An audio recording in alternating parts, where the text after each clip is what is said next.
you see my sweater? It says ho, ho, ho, ho, ho, ho, ho, on and on and on. Like I said, from this point onward in every single video until Christmas, I'm going to be wearing a Christmas sweater because I love my Christmas sweaters. And honestly, I think this is going to be the last day of me having this backdrop. I think I might change it to the Christmas one a few days early. So this is your last moment to enter to win the backdrop. If you have not yet, all you have to do is be subscribed to this channel. Head over to my Instagram page, it's Jessie V, and DM me what your favorite comfort movie is. All right, so in today's video, we're going to be talking about some of the most dangerous circus attractions ever performed, ever made. This was such a disturbing video for me to research, especially because one of the things I'm going to be talking about is about this girl who was used as a human cannonball, and her story is crazy. By the way, Christmas themed videos are starting this weekend. Ah!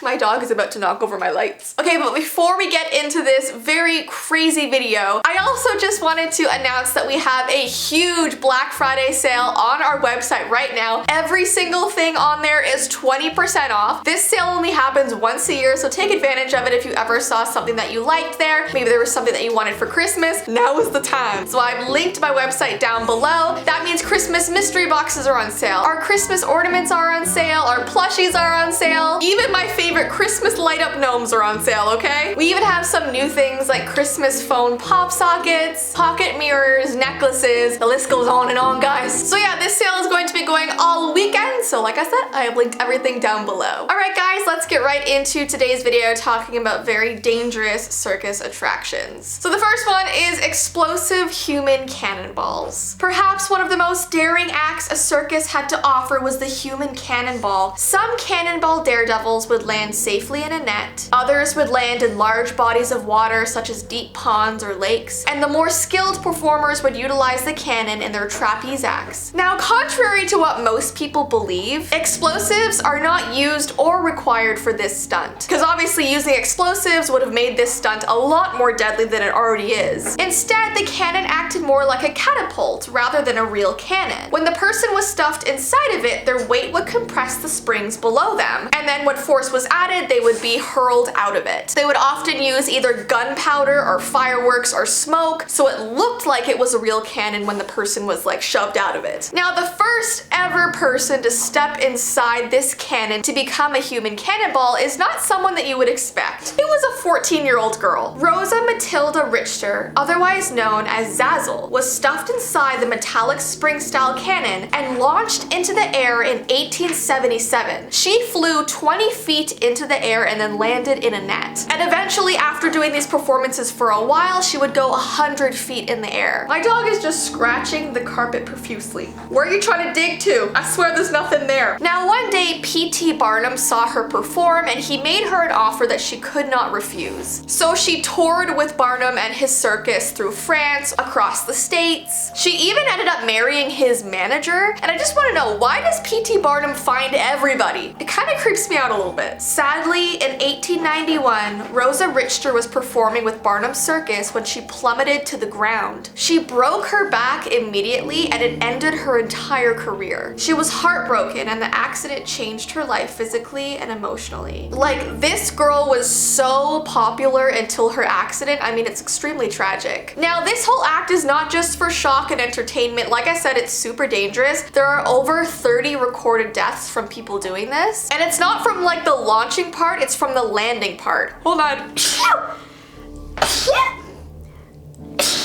I'm so sorry. A lot of the times they miss their landing and their entire body just breaks. All right, guys, let's move on to knife throwers and spinning targets. Most of us can agree that if we are hurling projectiles towards a target, it is probably because we are playing a game of darts with friends. However, in the late 19th century, there was a throwing game with a lot more to lose. Their targets were no longer plastic or wood, they were human beings. Now, knife throwers were a huge success. They gathered attention and crowds. People found this act to be absolutely fascinating because it was like a game of chance. You had no idea what you were about to watch. Would it go right? Would it go horribly wrong? People went there to find out, basically. One particular variation of this death-defying act that gained popularity in the early 20th century was none other than the Wheel of Death. The name already, I don't like it. And attached to this wheel were cuffs where you would have to put your hands and your legs, and then the assistant would be put onto this wheel, usually blindfolded to like increase the the scare factor. Then the knife thrower would give the wheel a really good spin, so they were going really quickly round and round and round, and then he would perform his knife throwing act, trying to get the knives around this person without hitting them, and sometimes they would be blindfolded too. It is said that this particular spinning death wheel act originated in the United States in 1938 by a husband and wife team working for the Ringling Brothers Circus. Now, surprisingly, very few deaths have happened from doing this. I can't believe that. But there were tons and tons of recorded injuries, obviously, sometimes very serious injuries. But how has barely any deaths occurred? I can't believe that. And then sword swallowing, on the other hand, was a whole other ballgame. YouTube won't even let me show like pictures of this act being performed because it looks so dangerous. But there have been deaths from this because obviously it can cause internal bleeding. Don't swallow swords. All right, next we have tightrope walkers. Tightrope walking has captivated people since the ancient Greeks first began this high-wired show. This skill requires major balance and dedication, and one of the most popular acts was by the Flying Wallandas. The Flying Wallandas were a tight-knit family whose idea of bonding was group tightrope walking. This family of 7 would even like form a pyramid on top of each other as they were walking on one tiny rope. Insane. They often had to wear these flexible leather shoes to like make sure their feet didn't slip easily on the rope, but some people would just go barefooted.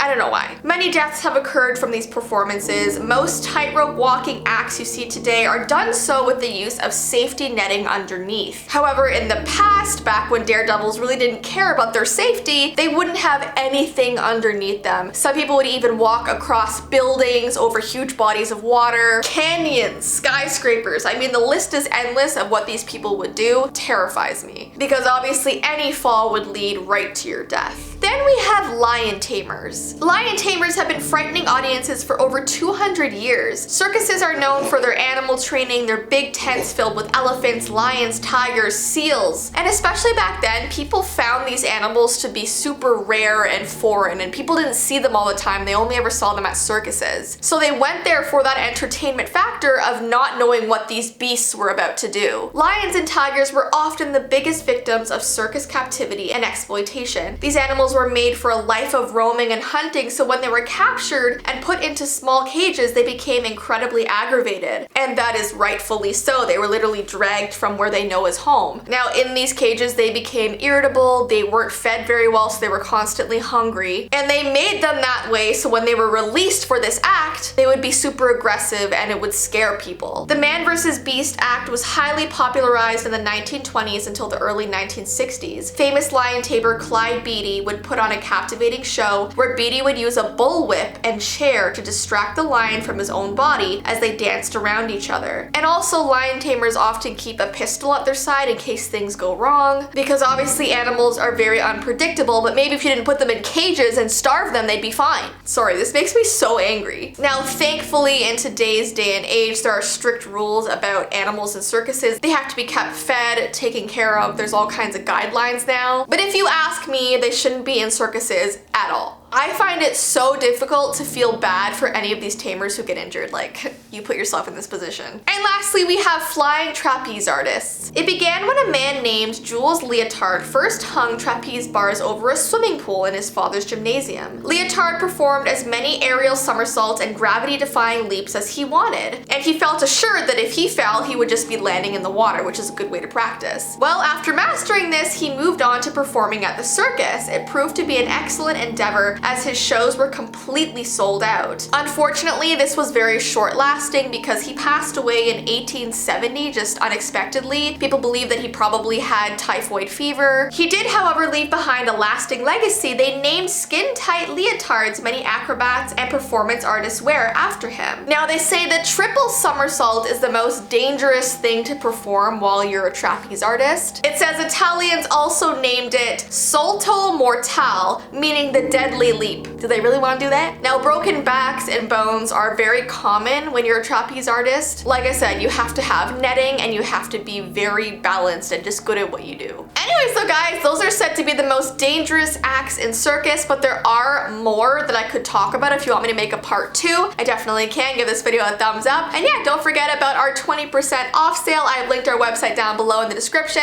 But I hope you guys have an awesome rest of your day, and I will see you in my next video. Bye!